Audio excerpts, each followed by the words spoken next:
What up, YouTube? So today is going to be part 2 of the K-Series buggy, K24, and we're going to be starting to mock things up.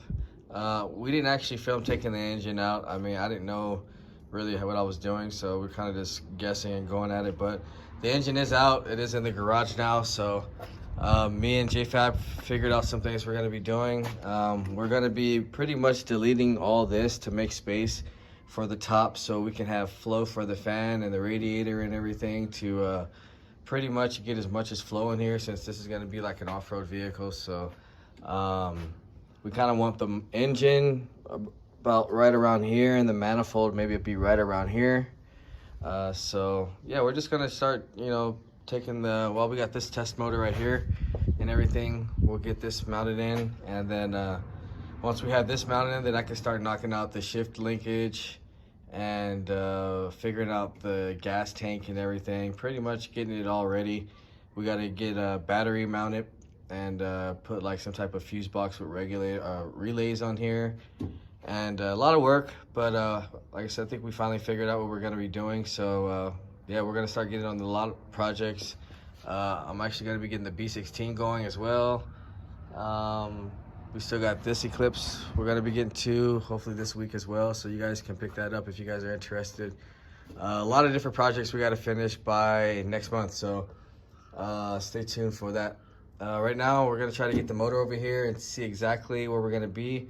We'll show you guys, and then we'll see where we're at after that. All right, so we're back now, and we got the lower control arms all removed, and pretty much trying to figure out how we're gonna be doing our whole new suspension. JFab already kind of came up with a concept of what we're gonna do. So now that that's out of the way, we can actually scoot the motor forward and kind of like put it exactly where we think it's gonna go, or at least kind of put it in the place where we can have it up enough off the ground, and see exactly where we plan on mounting the spindles and everything. That's pretty much where we want to get going right now.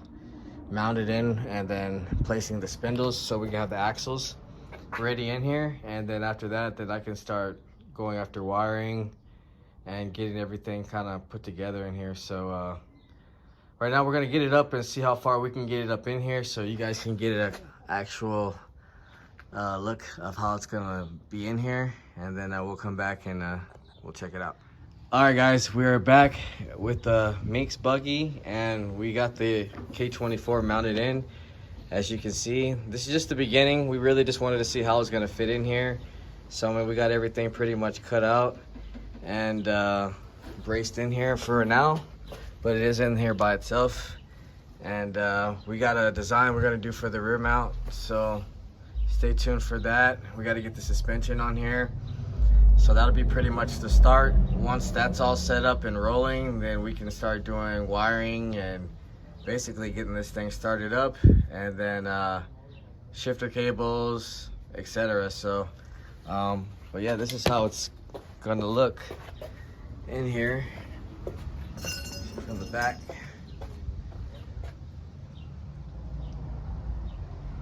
So we just got it to tuck in there, just like, I mean, I don't know if I mentioned it on the first video, but I did measure this out. So this is actually where I was about at with it. But yeah, still got a lot of work to do, guys. I just wanted to show you guys, it's been a minute since we posted up a video of this. So progress is coming on this one as well. So yeah, next video, we'll be getting the rear mount going, some suspension, and hopefully we can figure that all out. Once that's done, then we'll start tackling the fuel system, radiator, and exhaust system, pretty much everything we're gonna need to get this thing going. And we gotta do some reinforcement, cleaning this all up, and we're gonna be taking off the old suspension, getting rid of all that. Yeah, a lot of stuff that needs to be done to this, but this is something that hasn't really been done before, or not in this configuration. I think I've seen buggies with just using the stock transmission with an adapter, but we wanted to do something different on this one. So yeah, this is the start. If you haven't, like, share, subscribe, comment, let me know what you guys think, and I'll see you guys in the next video.